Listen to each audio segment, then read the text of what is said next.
Welcome once again, everybody, to the Peacock American Grill and Bar, downtown Bismarck, North Dakota. For folks in and around Bismarck, we welcome you to join us in the Peacock, where burgers are a buck off tonight, appetizers a buck off too. So if you're hungry, come on in and enjoy the great food at the Peacock American Grill and Bar, downtown Bismarck.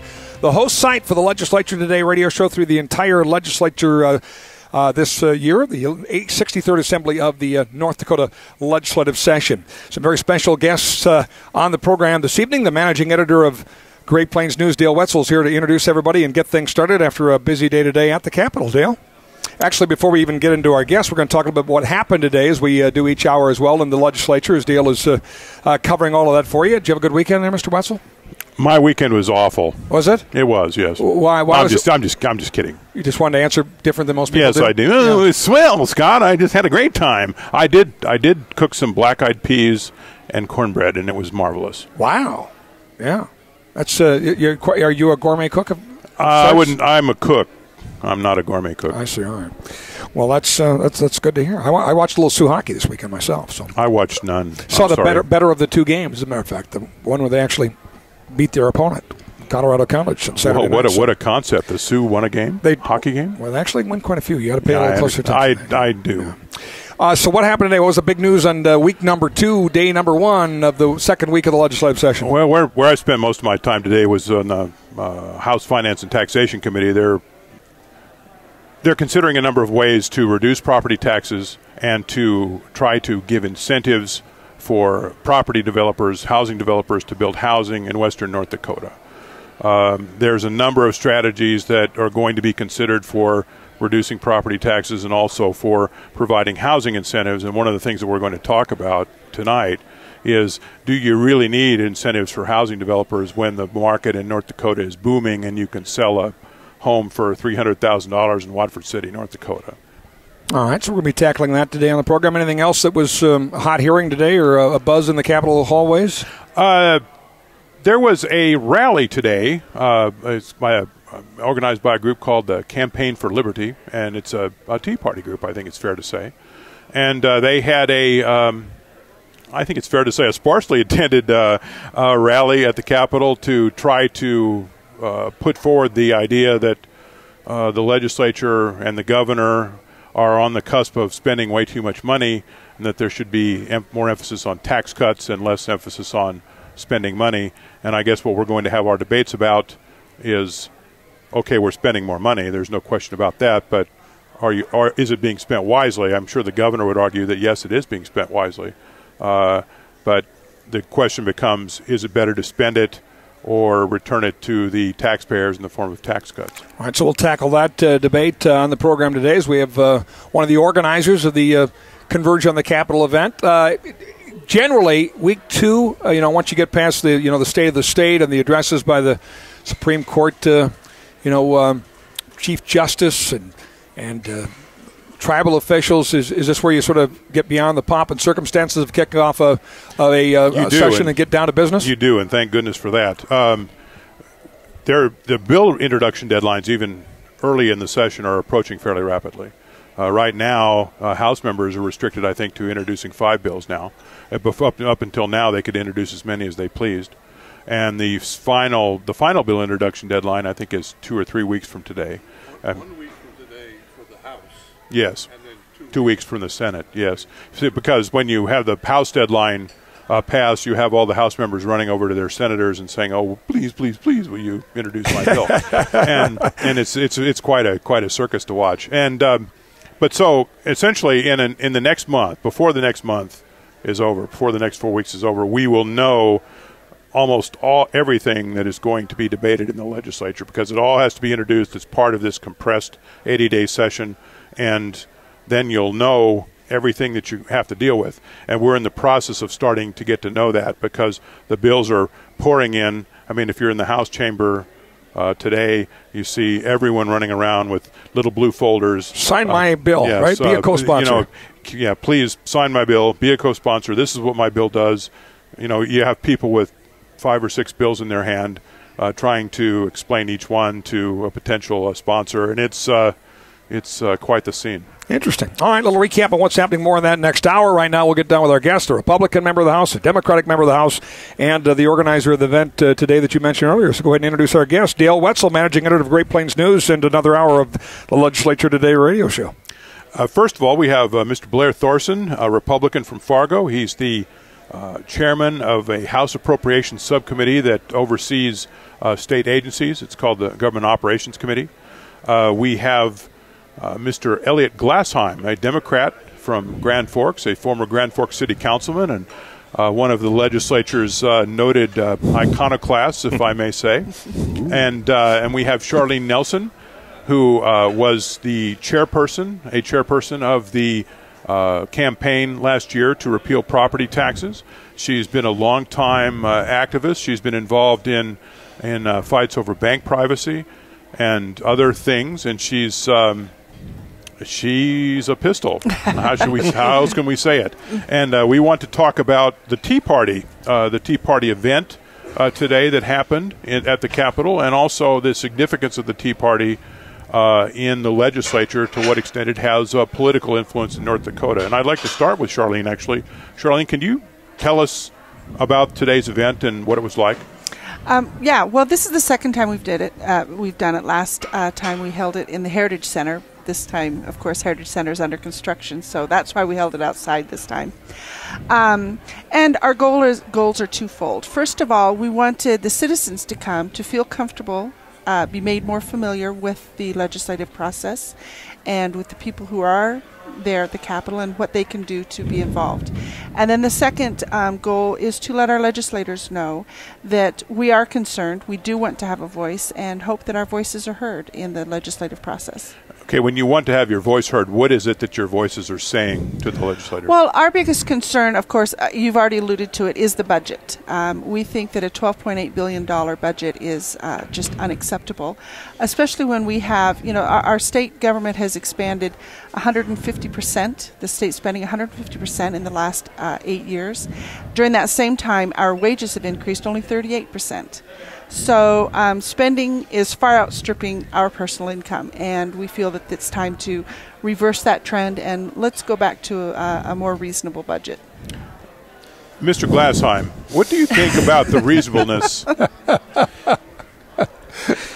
She's a very nice person. Oh, she's a very nice person. Of course she is. Yes, okay. That's why we invited her, because she's very nice. She's also very articulate, yes, too. Yes, she is. So, Mr. Glassheim, what is the reasonableness of the legislature's budgets in the last 8 years? I mean, you've been here. You've been on the Appropriations Committee. What do you think about? Do you think you've been spending money wantonly, or how would you describe it? I think that the state is changing. Much more money is coming in without increasing taxes.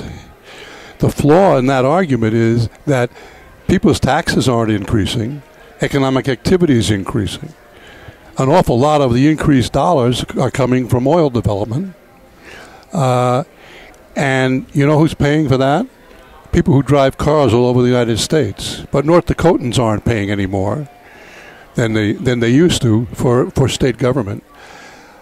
An awful lot of what the state government is spending are for things that are needed and that people are demanding. And if you didn't do them, then we'd really have an organization outside the Capitol with thousands of people. What sort of things are you thinking of when well, you say? Certainly the most obvious are development in the West and the roads in the West. I mean, what is it, $2 billion of that $12 billion or something is going to roads in the West, which are needed. Police in the West. Higher pay for people who already work there but who are going off to the oil fields. All kinds of things. New college classes to prepare people for the oil fields. There's just most of the stuff that's being done is required by the growth of the activity in the state, and it's paid for, and it's not due to an increase in taxes. So I don't know I have trouble seeing why the complaints about percentages. I mean, sure, if you're broke, then an extra $2 is too much. And if you have a lot of money, then 20% is not too much. So I just don't buy that argument. Well, Blair, what do you think about this analysis? Well, I mean, we are seeing growth in our state. That's obvious, and we have certainly put resources in over the last several bienniums to make sure that we continue the growth. I guess I come from a bit of a school of thought that says, let's start with the premise that if we have extra revenue coming into the state, regardless of the source, we should try and find some way to get it back to the people of the state so that they can use it in their households or in their business. Obviously, we're just starting the process here, and Elliot and I serve on the same committee. We're going to be seeing a lot of the same budgets, and a lot of times we agree on things, but sometimes there's a little bit of disagreement there. I think, what I'm hearing from the people at home is that, if you're going to be spending money, we understand. Obviously, the West is a huge thing, and even in the East and other parts of the state, we see a lot of demands coming forward. But don't forget about us who have to pay our bills, too. And so my idea is let's get some money back in the hands of the taxpayers, and then we can go ahead and look at funding government. And I don't know that we need to grow it as much as being smarter with what we have there now. So what do you think about, you mentioned ways to get it back to the people. Mm-hmm. What sort of strategies do you have in mind along those lines? There's obviously a myriad of ideas. We've seen issues dealing with property tax relief or reform, depending on what you want to call it. The ballot measure we had last year was not accepted, but maybe it was just because it was too broad of a concept at that time. I think we're seeing a lot of different bills coming forward right now that address that area. The governor has his plan. I know of at least probably 3 or 4 different House members that have something more likely than that. Senate's going to have issues. So that's one area. And then we've seen income tax. I know there's a bill to freeze income tax or get rid of it for 2 years, kind of remove it for 2 years, test the waters, kind of put our toe in the water and see what happens there. So it's going to be really interesting. You mentioned earlier sitting in finance and tax. They're going to be doing some heavy lifting there, and then it'll come to the Appropriations Committee to see where the money comes from. Charlene, first of all, we're speaking to Charlene Nelson and Elliot Glassheim, and the gentleman you just heard talking was Blair Thorson. He's a state representative from Fargo. Elliot Glassheim is a state representative from Grand Forks. And Charlene Nelson is a citizen activist from Castleton. Charlene, you've mentioned the growth in the state budget. Can you tell me some examples of what you think of in either this budget or previous ones that are examples of wasteful spending or pork? Okay.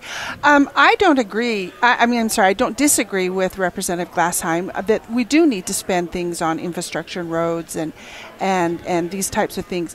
I disagree with how it's being funded, and I disagree with some of the priorities. Let's go to income tax relief. Now, in the governor's proposed budget, there's $100 million in income tax relief, which sounds really good. But let's compare that to the $124 million that he wants to put to increase wages for roughly 1,400 state employees.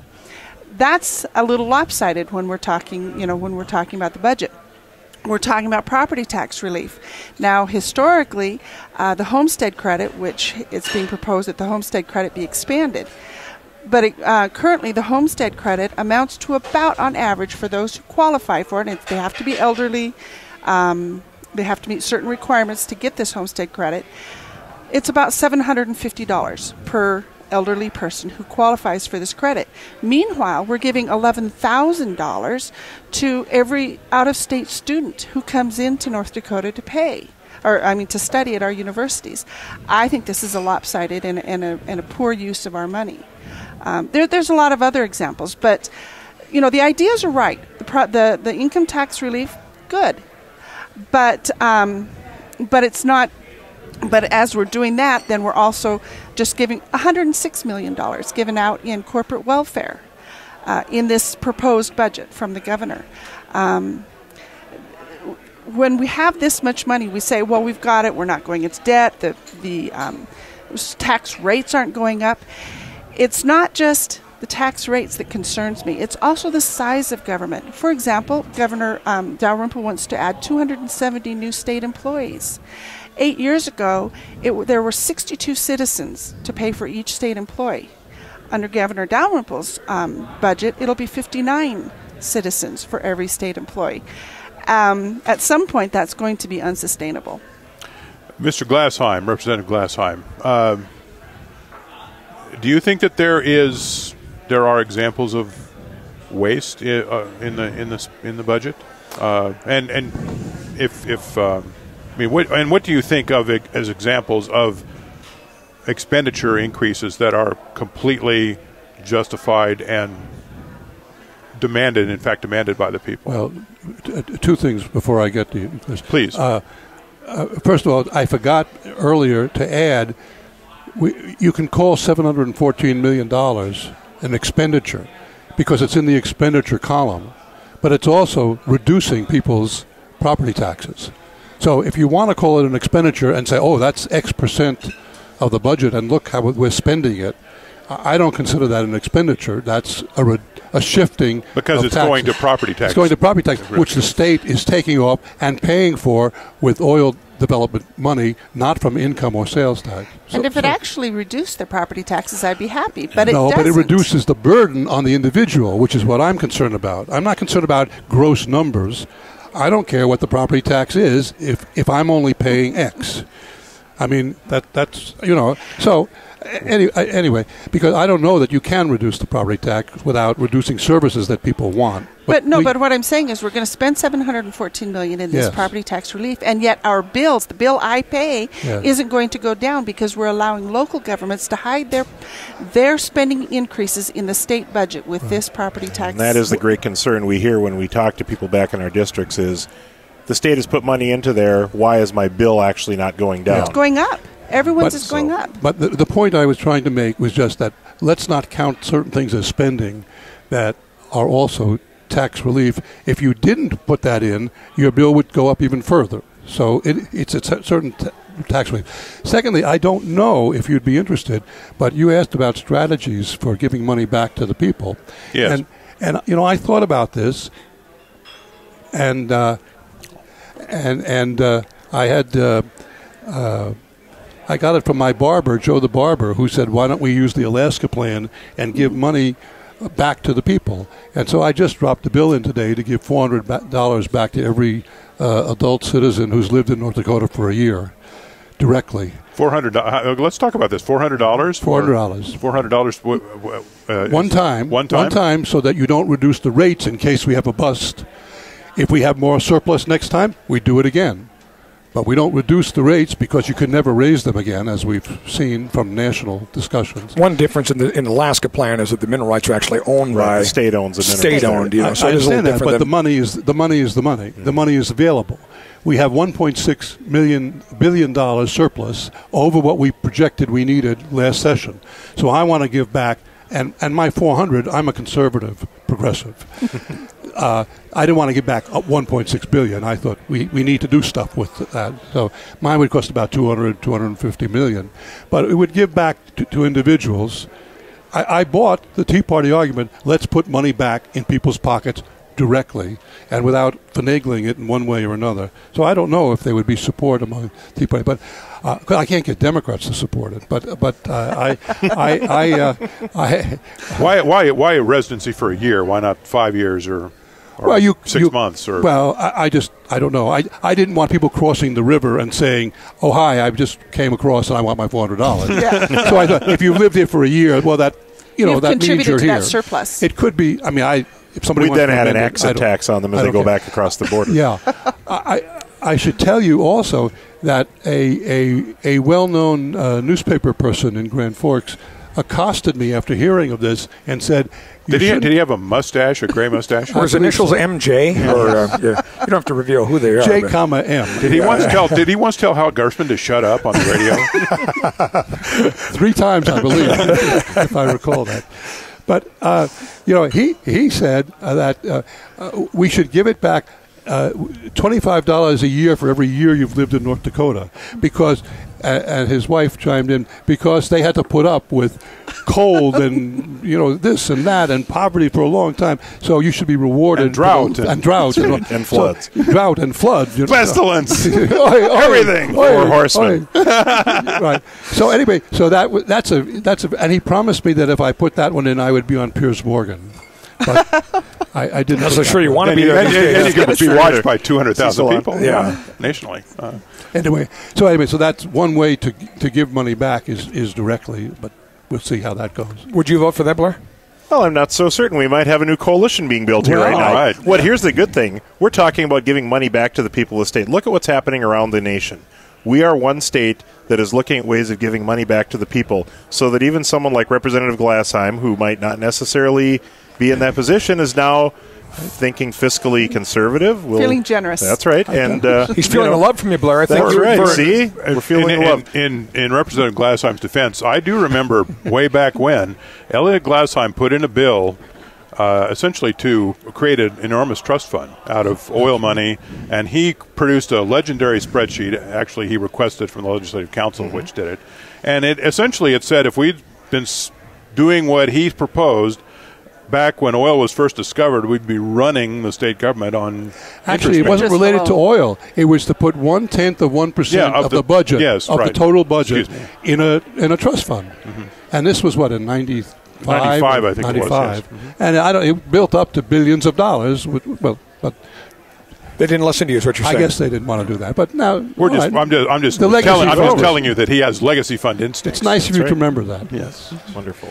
You're the only one in the state. Fascinating discussion that no doubt will be returned. Are there other Tea Party events planned quickly, Charlene? Not right now. Got it. So we'll stay tuned, I guess. Yeah. Thank you all. Elliot Glassheim, Blair Thorson, two members of the legislature from different political perspectives, and the organizer of the Converge on the Capitol event from the Campaign for Liberty, Charlene Nelson. Thank you all. Thank you. Thank you. All right. Well, there's more fun to come, folks, on the Legislature Today radio show. We'll have two other legislators from the left and from the right, Republican and Democrat, joining us in the next half hour, so stay tuned for that and much more. We are live at the Peacock American Grill and Bar, downtown Bismarck. If you are in Bismarck, Maine, come see us and get a buck-off burgers tonight or a buck-off appetizers. That's where this crew is headed, as a matter of fact, to enjoy themselves, and we'll continue with more from the Legislature Today radio show, live and direct from downtown Bismarck. This is the Legislature Today radio show. We thank our sponsor on Monday nights, the Association of Oil and Gas Producing Counties. On the program, topics we'll be tackling there can always, no doubt, I shouldn't say always, haven't always played a dominant role at the legislative session, but certainly now in this day and age, given what's going on as North Dakota's economy is cranking, a big reason for the oil and gas boom that is leading to a lot of money to be decided how to be appropriated in the legislative session. It's one of the topics we're going to tackle in our next half hour here. Dale Wetzel is the managing editor for the Great Plains News and the Great Plains Examiner, and is here to introduce our guests. We have here this evening Mr. Mark Owens, Representative Mark Owens, a Republican from Grand Forks. And we have also Mr. Steve Zeiser, Representative Steve Zeiser, a Democrat from Fargo. And we're going to be there, both members of the House Finance and Taxation Committee, which is going to be doing some heavy lifting this session on various tax proposals. Many of them will deal with property taxes, how to reduce what North Dakotans pay in property taxes and how to pay for that, and also how to encourage the construction of housing in western North Dakota in particular, where housing is short, prices are high, and there are folks living in circumstances where they should not be living when the temperature is close to 0 degrees outside. Welcome, gentlemen. First of all, I'll start with you, Mr. Zeiser. What sort of strategies do you favor in terms of reducing the property tax bills of North Dakota taxpayers? Well, I don't think the buy-down has worked real well. As the mill levies have gone down, the valuations have gone up, and people oftentimes have said, what kind of tax cuts? Where's the tax cut? So I really support a tax cut along the lines that's being proposed. Not exactly, if I had the druthers, would it be the identical, but essentially just a tax cut for every person that owns property, a property tax cut. And I think right now it's a property tax cut. Last session I had proposed a renter's tax cuts because in North Dakota, for a sparsely populated state, has a high proportion of renters. And they get squeezed out of the tax cut if we just do property tax cuts. But anyway, I think the property tax cut is the way to go because property taxes are too high. And when we talk about the mill levy buy-down, we're talking about essentially giving money to school districts in order to finance a reduction of their property tax rates? And how would the strategy you favor be different from that? Well, the strategy I would favor would be direct cuts to individuals that own property. Say, I own a piece of property that's got taxes of the annual property tax is $4,000. Under the proposal right now in front of us that we'll be discussing, and I'm sure it won't come out of the committee for quite some time, but $3,375 would be cut from that, assuming my property tax is $4,000. So then I would have a property tax of $625.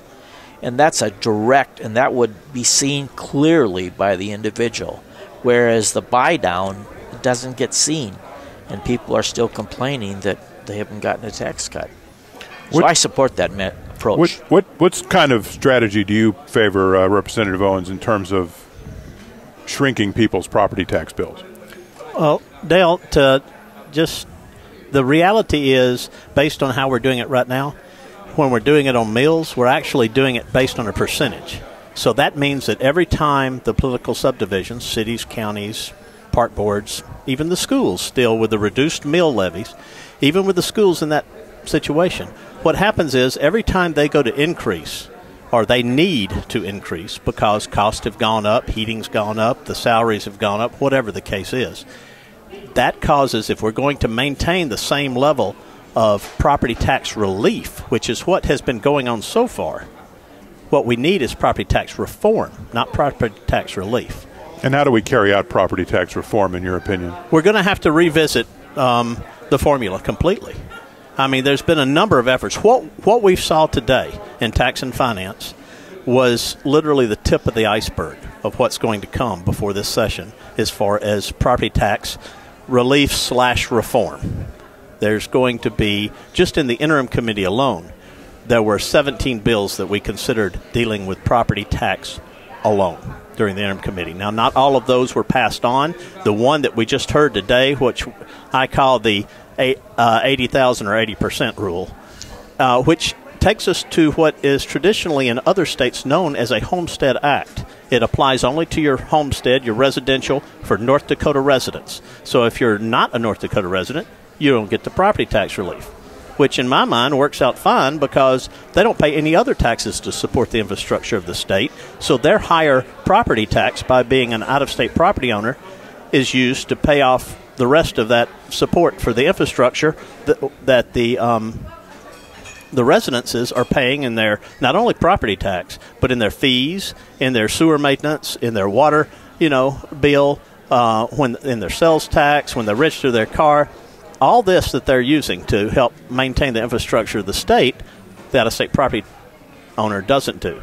There's a small problem in this from some people's point of view in that it's only residences. And what about agricultural land? We do have a agricultural industry here in North Dakota. Well, let's talk about that for a moment. What sort of, how limited should, or how broad should a property tax cut be? Should it affect all types of property? Should it affect residential, commercial, agricultural? Should it affect only a person's primary residence? What do you, Mr. Zeiser, what do you think about that? Well, first of all, I want to back up. I agree with what the representative said. I failed to mention it. I really think it is important that out-of-state property owners don't get all the breaks of in-state property owners. I guess it's really hard to break down who should get it and who didn't. But if you break it down on, just say it's an individual property owners, farmers would get a property tax break because they own property, they live someplace. So, but in terms of how we would do agricultural land, that's where we get into the reform aspect. And how so? Well, maybe it's taxed at a different rate. Maybe it's already that. But I think a good start really is taking and cutting property tax for individuals, all individuals that live in the state. I think that covers a lot of people, And I'd like to, I know it won't fly, but I'd like to see renters included in that because they are really getting double dipped. And I had a bill in, if you recall, last session that actually I thought it was well written and did that basically gave a break to renters because they're the only ones that are getting screwed, to be honest, because they don't get any tax breaks when we get property tax cuts. They're the ones that pay all this, and they have the least amount of money. And we are becoming, that's one of the problems in Fargo. Fargo has right now, of cities of over 100,000, one of the highest percentage of people living in multiple dwelling units. And they're not getting the breaks. In terms of a specific answer, I didn't have the benefit of being on the interim tax committee.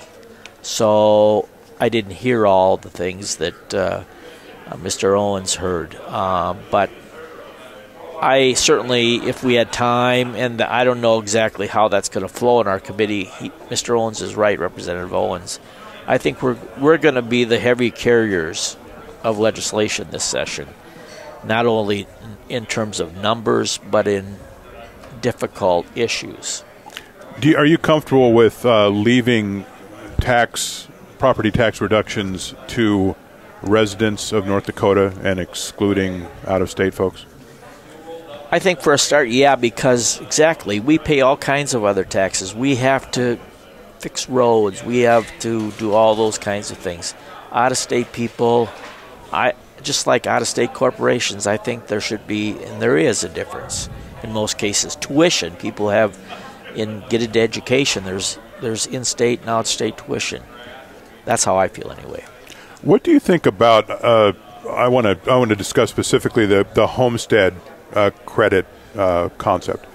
One of the bills that your committee looked at today essentially would exempt the first $75,000 of market value from property taxation of a person's primary North Dakota residence.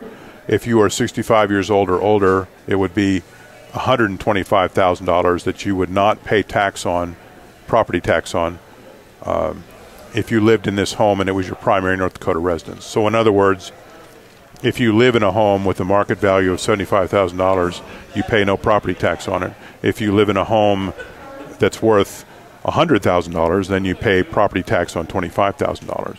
I want to know, starting with you, Representative Owens, I want to know what you think of this approach, whether you think it is a better approach than the buy-down that we discussed earlier. Well, there's a number of aspects about that, Dale. It's one, it limits it. This particular bill limits it to residential, your primary residence only. So it requires certification initially, and this current bill requires an annual certification, which, based on could you explain what you mean by certification? Well, certification that this is your primary residence. Okay. That this is your home, your primary residence for tax purposes. So what happens is once you certify, because you're only allowed one such house. So if you have a lake home, you can pick the lake home or you can pick this house, but you can't have both. Right. If they're in the state.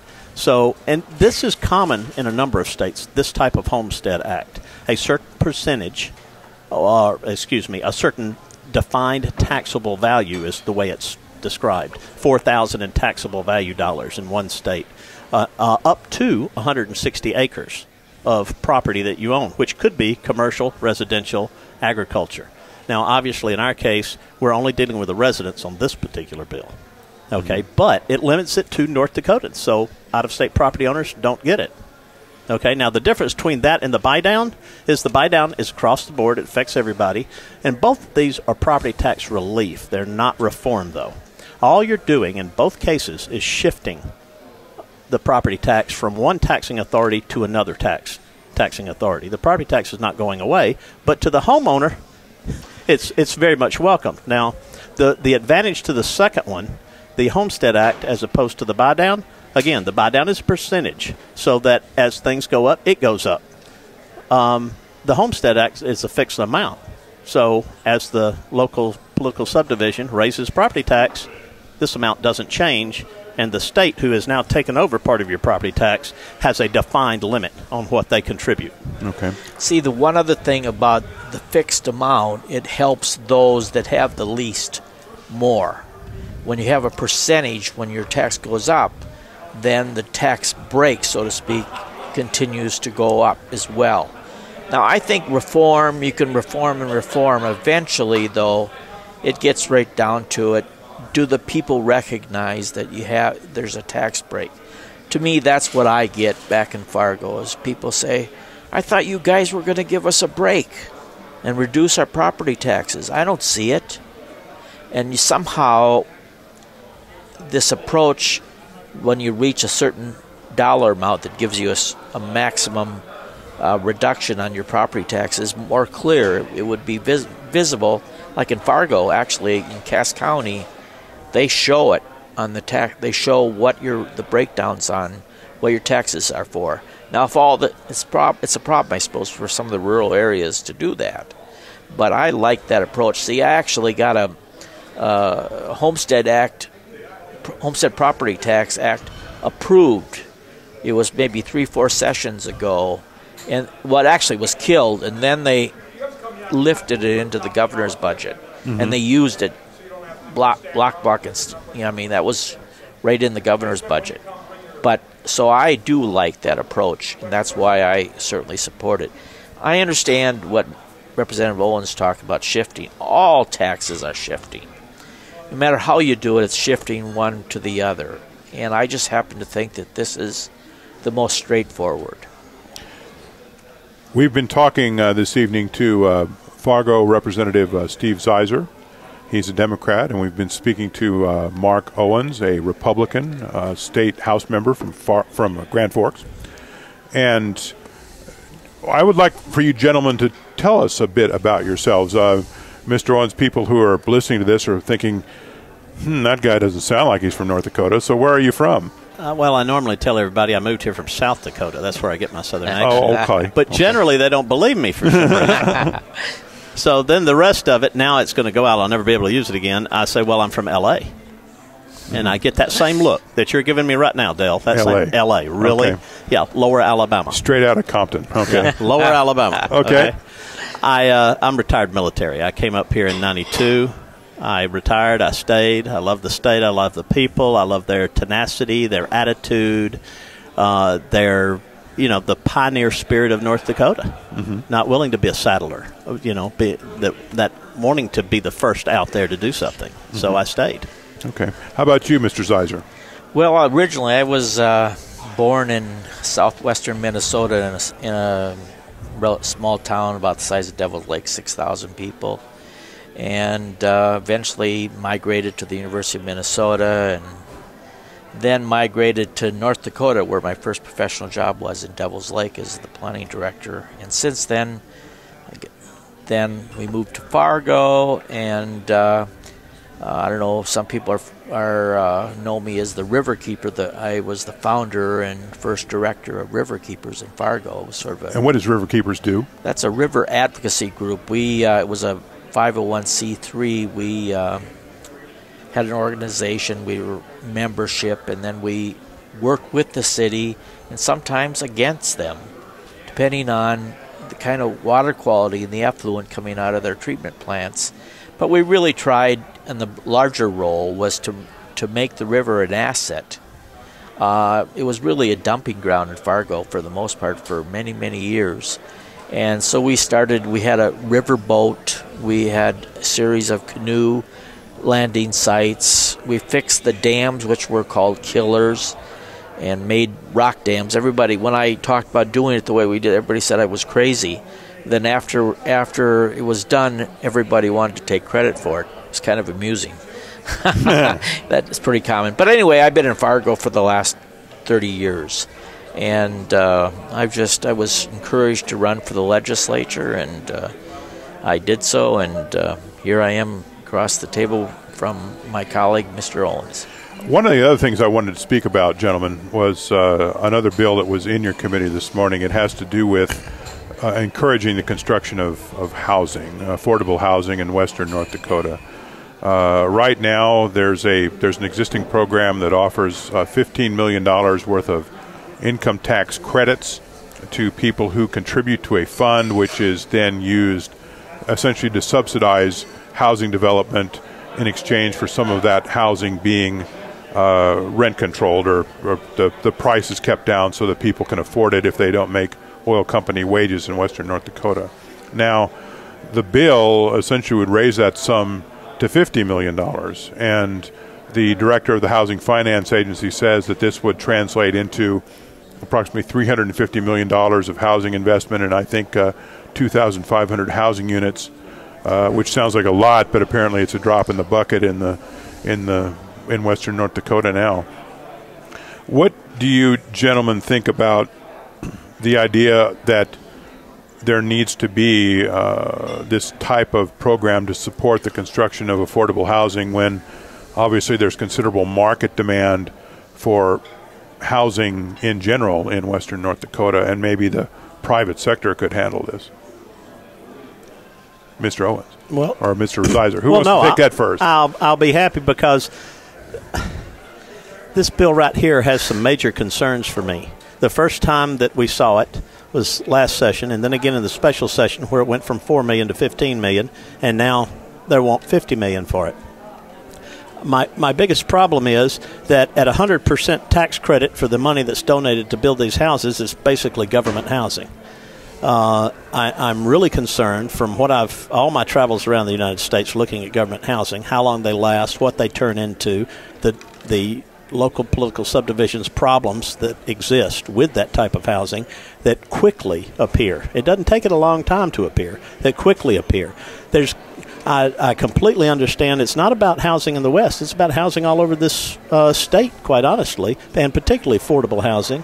But I believe there's better ways we can do this to incentivize the building of the houses and get these people in where they own the house, rather than just yet another renter, as my friend across the table was discussing in Fargo, yet another renter just in a multifamily unit.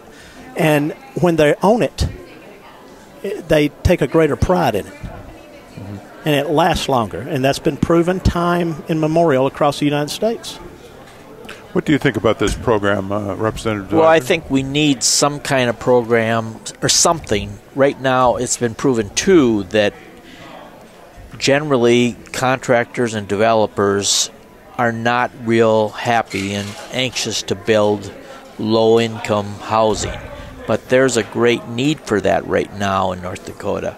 How we do it is a difficult question. I think Mr. Owens, outlined some of the problems with the bill that was proposed 2 years ago, and then there's some questions, as we just heard it today, about the bill, whether it can survive the way it is. You know, in terms of the mechanics, I don't know how, but we do need to work on infrastructure all over the state, but particularly in the West. The stories I hear are just gut-wrenching, difficult. There's got to be more housing out there, and we just got to get it done. And whatever we do is, right now, from my perspective, we need to get it done. We've got money, and so let's do it. And let's do it the best way. And I don't know if this is the best way or not. One of the justifications I heard for this particular approach was that even though there's great demand for housing, particularly in western North Dakota, the really big dollar developers kind of think, oh, rural North Dakota, it's frankly ground upon which they would rather not tread, if I understand this correctly. And is there any validity to that?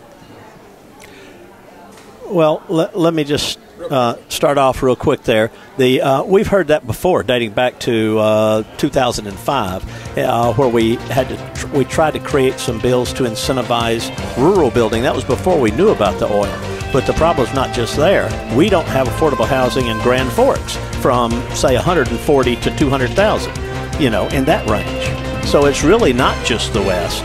They're not coming in and willing to build the affordable housing, even in a urban center like Grand Forks, and I'm sure in Fargo too. We'll have to leave it there, but gentlemen, to be continued. Thanks for joining here. Appreciate it very much. Well, thank you. This is the Legislature Today radio show. More after this, live from the Peacock Alley American Grill and Bar. Don't go away.